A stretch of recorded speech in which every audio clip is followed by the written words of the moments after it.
Hello, everybody. You're watching Backyard Politics, and I'm Nikki. And it is time for a general strike. Jimmy Dore had on Christian Smalls, I believe his name is. He's a leading Amazon worker he's leading the strike against Amazon. So I wanted you to hear a little bit of his interview with him really quickly. We have that employee with us right now. It's Christian Smalls. Hi, Christian. How are you? Hi, thanks for having me. How you doing? Good. So, what was it? Now, you're a supervisor at the Amazon Fulfillment Center in Staten Island. Not anymore. Well, you were. But yes. Right. Okay. I was, yes. And so you were having meetings. You would go in and meet with the management and say, "Hey, this isn't safe." That would happen. How long was that happening? For weeks. I've been trying to raise this awareness for weeks, and I had gotten no response And for so, weeks. and so, no response. And you don't have masks. You don't have, and they're not cleaning the facilities at night, correct?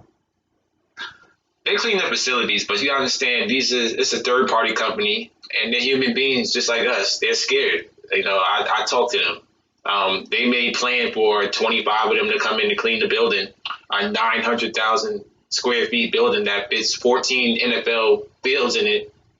25 of them are supposed to be there cleaning, but if half of them don't show up, what are you going to do? You can't. Amazon can't control that. That's a third party company, and if they don't come to work because they're scared, then there's no cleaning. So you're saying that even the people, the third-party companies who are hired to do janitorial services inside the warehouse, a lot of those people aren't showing up because they're afraid also because they're not getting any Absolutely. protection. Absolutely. This is amazing that this is happening. Okay, so you do organize a protest, not necessarily a strike, right? So and what can you tell me what happened? Sure. Start from the beginning. Yeah. Um, like I said, a couple weeks ago, I'll give you some real back history. We had some managers that went to Seattle for training, beginning of March. Oh, no kidding. Oh yeah, it gets deep. I'll explain. We had some managers out there in Seattle for training. I know them personally. I work with them. They came back to Staten Island. I'm not trying to say they had the virus, but 1 + 1 is 2. Hmm. One of them left early because they wasn't feeling well, and from that moment forward, I noted it, a mental note. I said, yeah, something's going on here because one by one, domino effect, people started getting sick. And I'm not trying to say that it was them, her per se, but something was wrong. Something was wrong, and I immediately went to HR first week of March, and I was like, hey, you guys need to do something. I advise let's do a 2-week quarantine. Let's be proactive instead of reactive. They swept me under the rug. They pretty much told me because there's no confirmed cases that they're not going to do anything. And I was like, well, something's wrong here. Something's wrong here. I took my stance right there. I started coming to work less and less. I stayed home with no pay. I took money out of my 401k. And I didn't care about the money at the time. I was caring about, my health over wealth. And I decided to work behind the scenes. I couldn't sit back and do nothing. I stayed home every day in my room, figure out a way to get people out of that building. I called and emailed every department in New York, State Department, the CDC, the governor's office, the local police department, OSHA. I filed the complaint with everybody. And obviously we're overwhelmed right now. And they didn't respond to me. And I don't blame them. They have bigger things to handle right now. But I at least tried. I tried everything in my power to get those people out of that building. And I still am. And so tell me what happened around your firing. Um, well, leading up to it, like I said, obviously I've been unpaid for the majority of the month of March, and I needed at least one check to pay my rent. So I went back to work this past Tuesday on the 24th. My colleague, she looked very ill. Her eyes were bloodshot. Her eyes were puffy. It was like 9 o'clock in the morning. I told her, "You look sick. You need to go home." And that's when she informed me that she actually went and got tested the night before for the coronavirus. And we all know you don't even get that test unless you're showing severe symptoms. I said, she's been in the building for a number of days for 10 hours a day. We work 10-hour shifts. around hundreds of people. And I said, you need to go home now. And she did. Um, I escalated that. I was only having a conversation with her for about 5 minutes. She had a mask on, she had gloves on, but I only talked to her for less than 5 minutes. 2 hours later, we have a small sync meeting, our daily sync meeting amongst the managers. Um, and that's when we learned that we have the first confirmed case of the coronavirus. An employee contracted on March 11th. So I looked at the managers, the higher ups. I said, what are we doing? We closing the building down, right? We're closing the building down and sanitizing, right? Just like the building a week before in Queens, New York. They did that. They sent everybody home and sanitized the building. Everybody returned back to work, even though it was less than a day. I don't agree with that, but they did it at least. It gave some type of comfort. But they didn't even do that. They said, no, business as usual. I said, really? We're not going to tell the employees. They said, do not tell them. We don't want to cause a panic. So I said, yeah, something's wrong here. I did not agree with that at all. I spoke up, and that was the last time I worked for Amazon. I clocked out at 12 o'clock, and I'm going to say that was the last time they got my services, but I was still an employee. But I wasn't returning to that building to work for them anymore. I did return to the building every single day at 7 o'clock in the morning, sat in the cafeteria for 8 hours a day, and I told the employees the truth. Out of my free will, I didn't have to do that, but they needed to know. These employees had the right to know what is going on. I don't agree with management keeping it a secret or going to individuals about the coronavirus. It's in the building, and you're not telling the employees what's going on. It's very shady, and I wasn't on board for that. So they knew what I was doing. I sat in the cafeteria Wednesday, Thursday, Friday, and Saturday up to the point where they quarantined me, only me. Not my employees that been around her for 10 hours. They only quarantined me, and I was around her for less than 5 minutes. But going back, she tested positive on Wednesday. Her results didn't come in. She wasn't officially quarantined until the documents come over from the doctors on Thursday morning. So that's the whole discrepancy with their policy. You're telling me that the employee can actually come back to work with the virus, tested positive, and won't be officially placed on quarantine until HR physically receives the document from the doctor's office. It's crazy. I'm like, that's very flawed, and it's unbelievable how they would even allow that. If somebody get tested for the coronavirus, you put them on quarantine. I don't care if you believe them or not. You put them on quarantine until you get your results back. That's not what the policy is. You actually can come to work with the coronavirus and work until they receive the physical documentation. Thank God I was there on Tuesday, and Tuesday's not even my scheduled shift. I'll start work on Wednesday, but because we're on mandatory overtime, I had to come in a day earlier. So I was just there on my overtime day, and I sent her home. And I didn't even stay for my overtime day. I left at 12 o'clock. But thank God I was there. They're putting it out there as if I put people's lives at risk. No, the company put people's lives at risk. I was trying to save lives. I sent her home immediately, and I took my stance. I came back to, inform the employees what's really going on behind scenes. Every day, I marched a group of people into the general manager's office and to voice our concerns. We wanted the building closed and sanitized, and they didn't do that. They didn't do that. They didn't listen. Everything was, we're on a call with the regionals. We're on a call with the regionals. Who the hell are these regionals? They're making the wrong decision. Like, this is your building. You're the site leader. You're the general manager. Do something about it. Yeah. And nothing was done. So I had to take action. It forced me to mobilize the walkout, and that's exactly what I did. So they retaliated by firing you for getting people to walk out. Absolutely, less than 2 hours. So you sit in the cafeteria Wednesday, Thursday, Friday, Saturday. When do you organize the walkout? Man,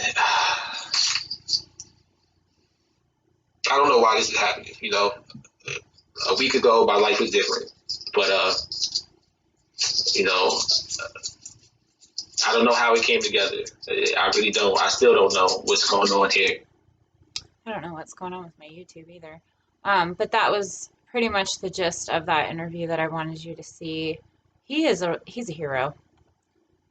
So, Status Coup, this is a lot shorter of an interview that I'm going to show you, has a second whistleblower from Amazon. And then I have my own story to tell after this. Hey, it's Jordan. I am joined by Anonymous.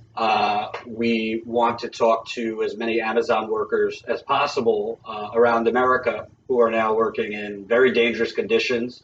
From what I'm hearing, they are also not being informed by managers promptly when there are confirmed cases of coronavirus. So right now I'm speaking with one Amazon worker. We're going to protect this worker's identity so that they don't have any retribution from Amazon and can keep their job. So you work where do you work for Amazon?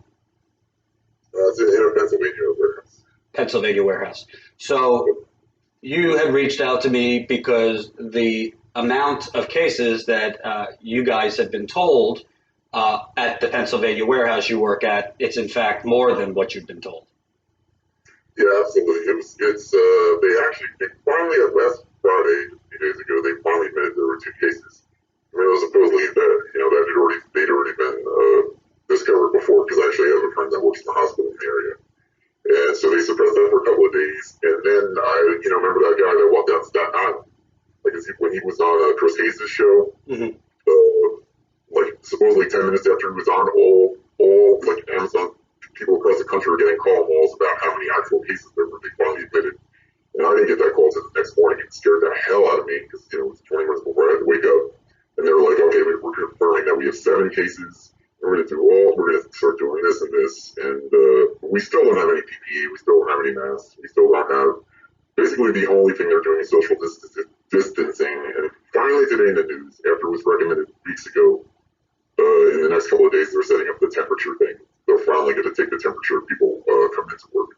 So after that whistleblower Christian Smalls came out, that's when your manager said there were 7 cases. So how do you know there are more than 7 cases? Well, we have a group now on Facebook. Everyone's got through our website, it's a big town. It's a small town where everybody knows everyone, and there's so many people out. Their moms are nurses in the hospital here and stuff, and they just keep updating them on the numbers. And but we got this 7, confirmed yesterday in the call mall, and today we just got nothing. Nothing was mentioned at all. I just follow everything that's going on, through this Facebook thing, and everyone's connected. And even if there's only 7, it's still crazy. And you walk in here, I think about half the workers are showing up because there's unlimited unpaid time off, but unless you're actually diagnosed and quarantined with a doctor's note, then you get 2 weeks pay, and that's it. So to be clear, they told you it's 7, but you think it's more. We're almost positive it's more. And the only other information they gave us was that the last person was there on March 31st, and we contacted all the people they were in contact with. Like, how did they do that? There's cameras everywhere, but it's a big warehouse, and there's only so many managers and so many people watching the camera. I don't know how they could have picked out. Mm-hmm. They were told everybody they were in contact with that day. That's insane. I don't believe that's really true. So that is another whistleblower and another reason. Oh, wrong picture. Another reason why we need a general strike.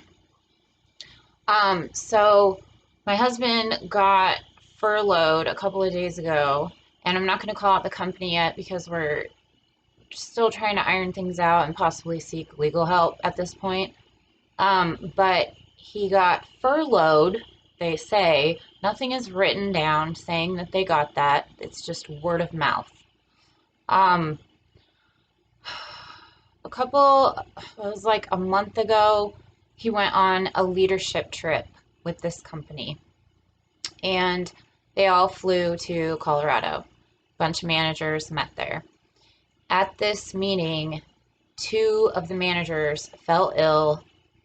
Nobody knows for sure that I have heard from if it was COVID-19 or if it was the flu or what exactly it was, but they got sick.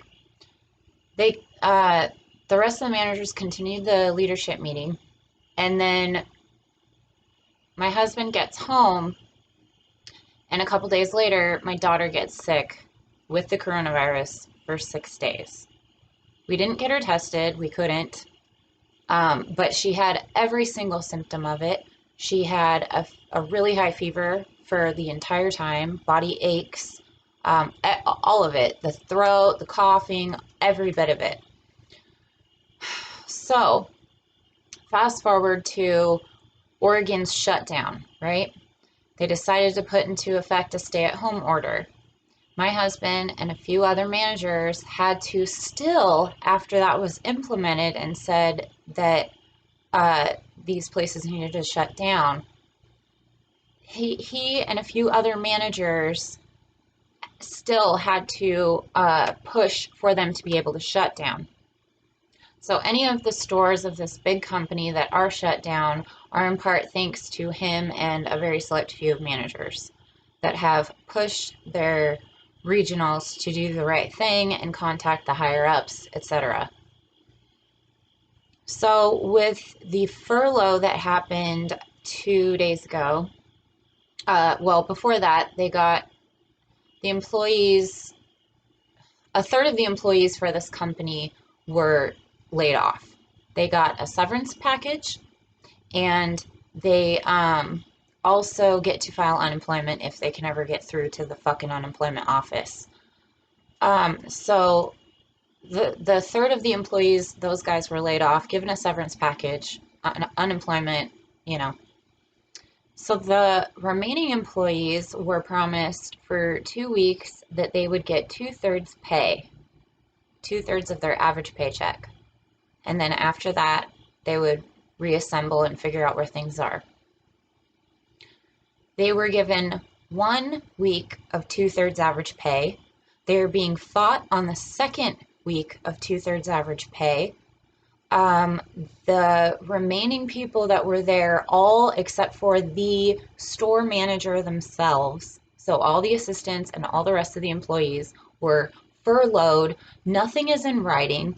They were not given a severance package. They were promised that a future payout, if the company is still around and if they get their jobs back, they might get a payout then.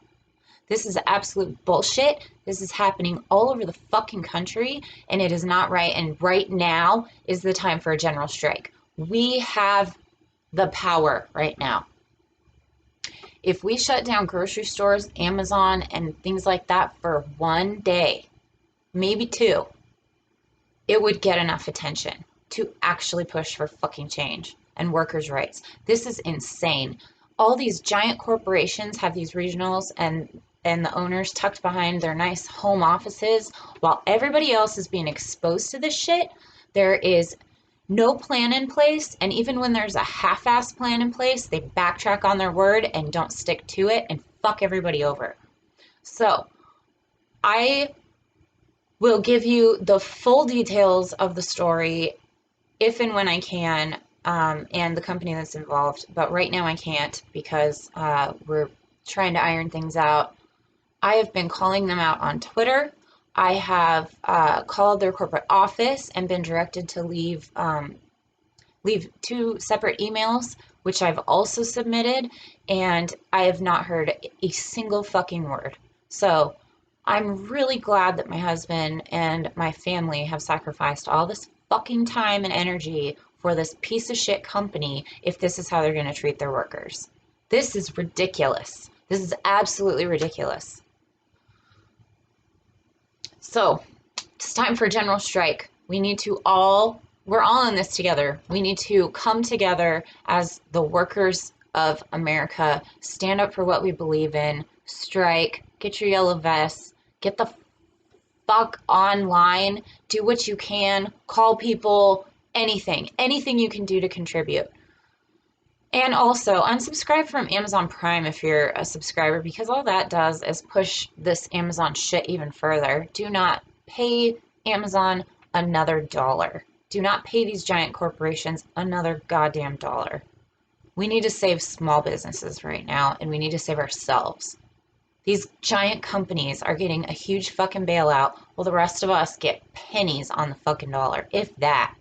This is bullshit. It's time for a general strike. Please like this video, hit the share button, subscribe to this channel, and hit the bell notification so you know when the videos drop. And until next time, Medicare be with you.